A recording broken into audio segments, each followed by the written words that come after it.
It's time for the Margin Matters Minute with Money Man Jason Brown. All right, welcome back everybody. Jason Brown here with Margin Matters. Today we're going to talk about why buying a home is a money pit. Okay, so of course, you know, the American dream is always to home ownership, right? Buy a home, own a home. And buying a home is considered a good investment because most of the time homes appreciate in value, right? So, you know, that's what we want. We want to buy something that increases in value, and then when you sell it, you're making money off of it. But when you break it down and you look at all the expenses into buying a home and owning a home, it can be really tremendous over a course of time. First of all, before we get into the metrics, I want to share with you a little bit of my personal home buying story. I've only purchased one home. It's actually the condo that you see behind me. I live in a suburb north of Atlanta. Bought a condo almost 20 years ago, 2001. It's a nice condo in a nice community. I own it. I pay a mortgage. So in 2001, I paid $98,400 for this condo. It's 2-bedroom, 2-bath, 1,300 square feet. Really nice condo. Good amenities, pool, tennis, good community. Of course, a few years later, 2007, 2008, that's when the entire real estate, bubble, blew up. So over the next 6 years, from like 2007 to like 2012, condos in here were selling, they were all going into foreclosure and short sales.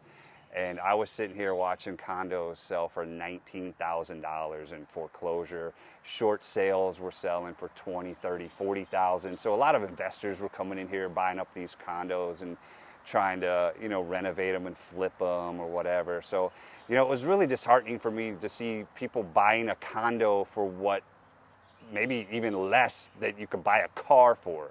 So that was really, distressing for me to see during that time. But thankfully, the real estate market has rebounded. It's come back up.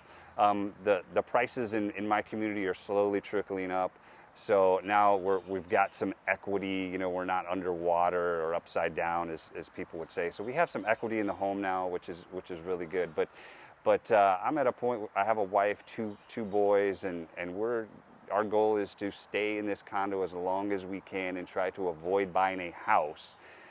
For the reasons that I'm about to explain. So first of all, let's break down, this is a simple example of owning a house. So owning a house and selling a house, where you think you might have made a lot of money. So for this example, I put together here, this is just a very simple, I tried to use easy math, round numbers. So this is going to be over a course of 10 years. So let's say you purchased a house for $250,000 and you sold it after 10 years, you owned it for 10 years, and then you sold it for $400,000. Hey, that looks pretty good, right? Hey, you made good money off that house, right? If you only look at those numbers, yes, you have made a profit. But when you break it down over the course of a decade, let's take a look and see how much you really made or didn't make.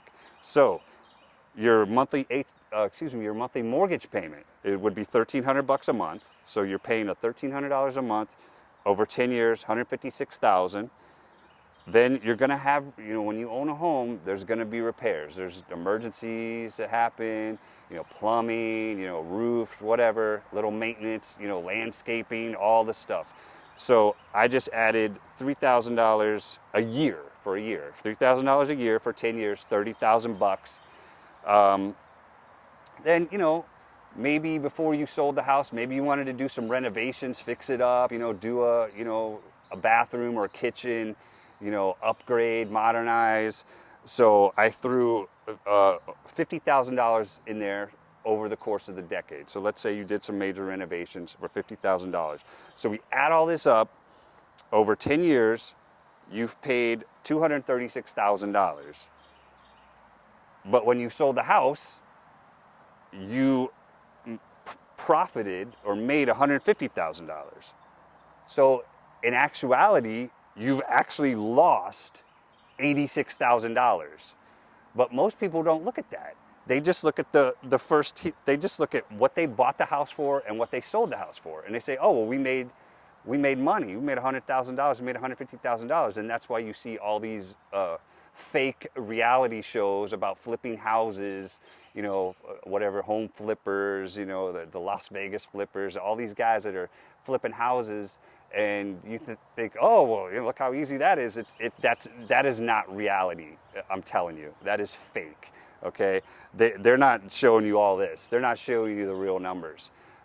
So, one other note I want to share about the whole home investing, home buying, is when you dive into the personal finance world that I'm kind of new to, you see a lot of people preach about passive income, right? How do we earn passive income? How do we build wealth? And the first thing that people recommend in passive income building is property investment, right? So hey, buy a condo, buy a townhome, buy an extra house, buy a beach house, buy a beach condo, and rent it out, right? You want to be a property investor.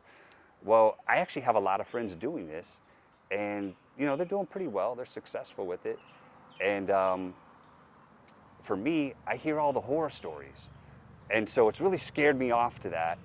My wife, she's not really into it either. So for me, I'm more cautious about trying to invest in property just because I know that it is a money pit. There's a lot of emergencies that happen. Just for example, my parents just bought a new house.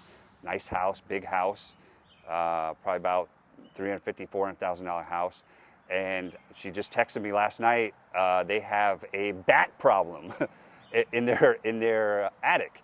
They have bats in their attic, so they have to hire an exterminator. I don't know how you get rid of bats out of an attic, but that's an expense. That's an unplanned emergency expense. You don't want bats in your house. So that's just one example of things that come up when you own a house that are going to be a tremendous expense. Another one, a tree falls and lands on your roof. Of course, you're going to have homeowner insurance, but there's going to be a deductible. There's going to be payments. Actually, another one, I just read another financial blogger kind of thinks the way I do. He blogged about it. He said that he just spent $3,000 getting trees cut down at his house. So there's a lot of expenses that you don't realize until it actually happens. So next, I want to show you another example of breaking down the expenses of owning a home. Okay, so when we're talking about home expenses, buying a home, this is what I like to tell all my friends and family. A lot of them recently have bought homes. It's actually been really interesting over the last year. A majority of my family and friends are buying homes at the same time. And that's okay, because right now is the best time ever in our history to buy a home because the interest rates are the lowest in history. I think I just checked the other day, a 15-year fixed is 2.5%, and a 30-year is somewhere around a 3, maybe a 3.2, somewhere like that. So those are tremendously low rates. So it's the best time to buy a home for that reason. But the problem or the trouble that people get into when buying a home is they go on the websites where it has the mortgage calculator, or actually, Zillow and all these websites. It'll say, this home is for sale for $400,000, and this is the estimated monthly mortgage payment. So that's the only thing people budget for. They say, oh, well, hey, $1,000 a month or $1,500 a month for this house.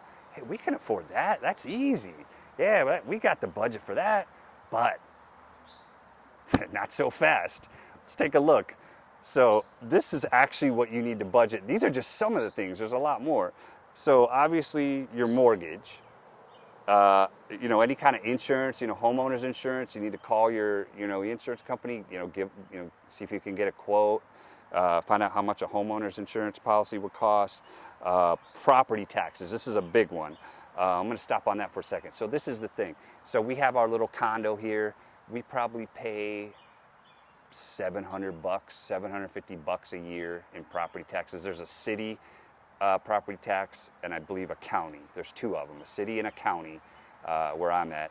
Now, this is where people do. This is a big one that people do not take account for a budget, because all these people that are upsizing or inflation, lifestyle inflation, if you will. They're going from a house, a $150,000 house, to a $400,000 house, when before they were paying $2,000 a year for property taxes. Now they're paying $7,500 to $10,000 a year in property taxes. This is a big one that people leave out of their budget, is the property taxes. So you got to account for that. You have to find out how much those property taxes are going to be, because that is a big chunk of money that you're going to have to pay for on an annual basis. So that has to be taken into account in your budget.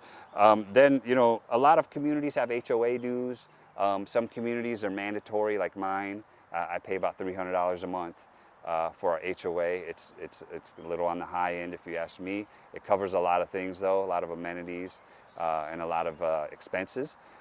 Some communities, like my mom's, they have a HOA that is not mandatory. So, if you wanted to use their pool and clubhouse, you would just pay their HOA, whatever their HOA dues are.